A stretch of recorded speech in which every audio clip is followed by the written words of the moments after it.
Hi പ്രിയപ്പെട്ട മച്ചന്മാരെ, ഞാൻ ഇപ്പോഴേ അതായത് എരുമേലിയിൽ നിന്ന് കാഞ്ഞിരപ്പള്ളിക്ക് പോകുന്ന വഴിയാണ് കേട്ടോ.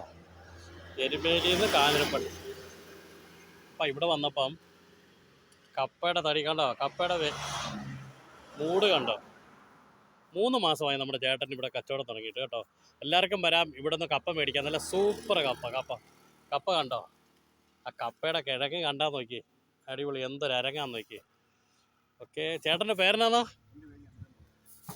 ചന്ദ്രൻപിള്ള. 3 മാസമായി തുടങ്ങിയിട്ടല്ലേ. കച്ചവടം എങ്ങനെയുണ്ട്? കുഴപ്പമില്ലേ. 100 രൂപയ്ക്ക് 3 കിലോ 3 കിലോ അല്ലേ. അപ്പം എല്ലാവരും വരിക, ഈ റൂട്ടിൽ കൂടെ വരുന്നവർ നമ്മുടെ ചന്ദ്രചേട്ടൻ്റെ അടുത്ത് വരിക, കപ്പ വാങ്ങുക. നല്ല സൂപ്പർ കപ്പയാണ്. കപ്പ ഇഷ്ടപ്പെടാത്തവർ അപൂർവമാണ്. ഷുഗർ ഉള്ളവർക്കൊക്കെ കുറച്ചൊക്കെ കഴിച്ചാൽ കുഴപ്പമൊന്നുമില്ല കേട്ടോ എന്ന് നമ്മൾ പറയുന്നു. മറ്റുള്ളവരുടെ അഭിപ്രായം അത് നിങ്ങൾ വിലയിരുത്തുക. ഓക്കെ, അപ്പം എല്ലാവിധ ആശംസകൾ. ഏതായാലും ഞാനൊരു 1.5 കിലോ മേടിച്ചു കേട്ടോ. ഓക്കെ, അടുത്ത തിരിച്ച് വരുമ്പോൾ വീണ്ടും വേണമെങ്കിൽ 1.5 കിലോ എനിക്ക് മേടിക്കാം. അപ്പോൾ ഒന്നുകൂടെ പറയുന്നു, ഈ കവലയുടെ പേരെന്നാ സാറേ?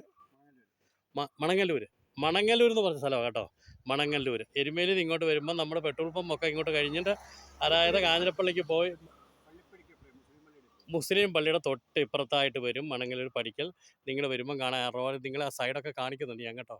ഓക്കെ, നിങ്ങൾ നോക്കുക, നേരെ നോക്കുക, റോഡ് നോക്കുക. ഈ അവിടുന്ന് അതായത് എരുമേലിയിൽ നിന്ന് ഇങ്ങോട്ട് വരുമ്പോഴത്തേന് വലത്ത് സൈഡിലുണ്ട് നമ്മുടെ കപ്പ കാണുമ്പോൾ അറിയാം കേട്ടോ. ഇത് സാധാരണ എല്ലായിടത്തും വിൽക്കുന്ന കപ്പ അതേ എന്ന് വേണമെങ്കിലും, പക്ഷേ ഇതിന് നല്ല വലിപ്പമുണ്ട്, നല്ലപോലെ വേകുന്ന അല്ലേ. സ്വന്തം പറമ്പില്ല. അപ്പോൾ സൂപ്പറല്ലേ, വലിയ വളമൊന്നും. അത് തന്നെ, പുരയിടം തൊട്ട് താഴെയുണ്ട് കേട്ടോ.